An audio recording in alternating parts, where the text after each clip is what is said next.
I'm Pam Crawford. And I'm Mark Crawford. And we're here to talk about our son, MC. What led us down the path to adoption?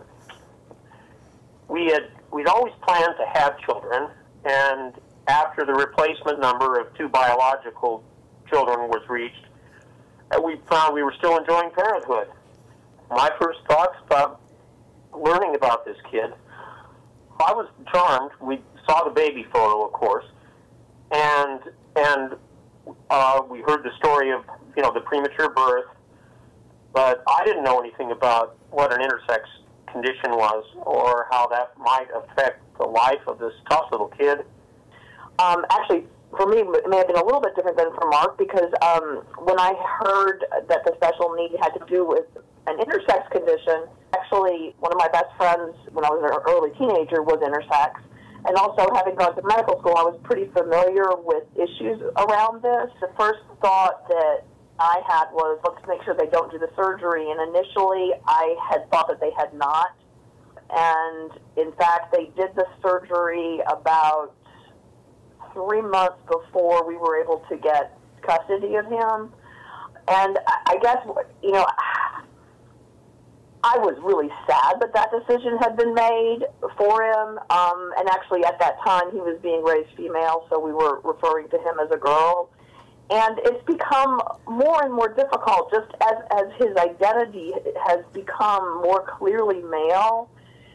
The idea of that mutilation was done to him has become more and more real. There was no medical reason that this decision had to be made at that time. There was no threat to his life. It was shocking. I would have thought that by 2006, when the surgery was done, there would have been enough red flags waved in the face of all these medical specialists, and there would have been a lot more caution before anybody approved surgery like this that wasn't medically necessary.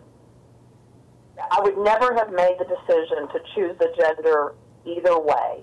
What I would have been working with is how do we preserve as much functioning in either direction, because we can't know what this child's gender identity is going to be. He wants to be a normal kid. I mean, at the point that he's at now, he wants to be a normal little boy, and we just let him follow his instincts as much as we can. Yeah.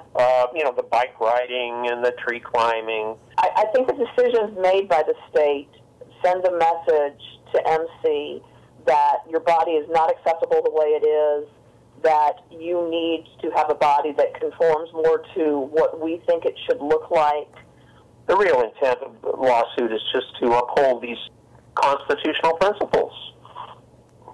The integrity of a person's body, and some kind of due process for infants where their people are around them in power are considering doing surgeries like this.